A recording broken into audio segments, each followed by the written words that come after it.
इतिहास क्लास 4। इतिहास के पूरे क्लास को हम संक्षिप्त में पढ़ रहे हैं। आज क्लास 4 को पढ़ेंगे। पिछली क्लास में हम जो पढ़े हैं रिवीजन कर लेते हैं। सिंधु सभ्यता का हड़प्पा, मोहनजोदड़ो, चंद्रहौदड़ो पाकिस्तान में पाया गया। रोपण पंजाब में, बनवाली हरियाणा में, कालीबंगा राजस्थान में, धौलावीरा गुजरात में और लोथल जो शहर था वो व्यापारिक शहर था। और सुरकोटदा में कलश समाधान और घोड़े का कंकाल पाया गया। सिंधु सभ्यता के दरवाजे मुख्य मार्ग से न खुलकर पीछे से खुलते थे। लोथल एकमात्र शहर था जिसके घर के दरवाजे मुख्य मार्ग से खुलते थे क्योंकि एक व्यापारिक शहर था। सिंधु सभ्यता के विनाश का मुख्य कारण बाढ़ का आना था। सिंधु सभ्यता का टाइम पीरियड 2500 ईसा पूर्व से 1750 ईसा पूर्व तक था। अब आगे मेसोपोटामिया की सभ्यता 10,000 ईसा पूर्व से 8,000 ईसा पूर्व तक थी। यह सबसे पुरानी सभ्यता थी। यह सभ्यता वर्तमान के इराक में है।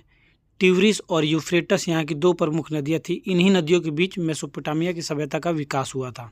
मेसोपोटामिया की सभ्यता पूरी तरह से देहाती सभ्यता थी क्योंकि यहाँ के घर पूरी तरह से मिट्टी के थे, जबकि सिंधु सभ्यता के घर ईंट के थे। इसकी अर्थव्यवस्था का मुख्य आधार कृषि था। 4 सभ्यता मिलकर मेसोपोटामिया की सभ्यता बनती थी। पहला बेबीलोन की सभ्यता, दूसरा सीरिया की सभ्यता, तीसरा सुमेरियन सभ्यता और चौथा कैलेंड्रिया की सभ्यता। सबसे प्रमुख सभ्यता बेबीलोन था।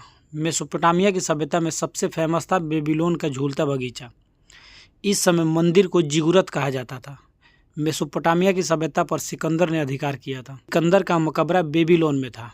आज की क्लास में इतना ही। अब आगे का कल देखेंगे। धन्यवाद।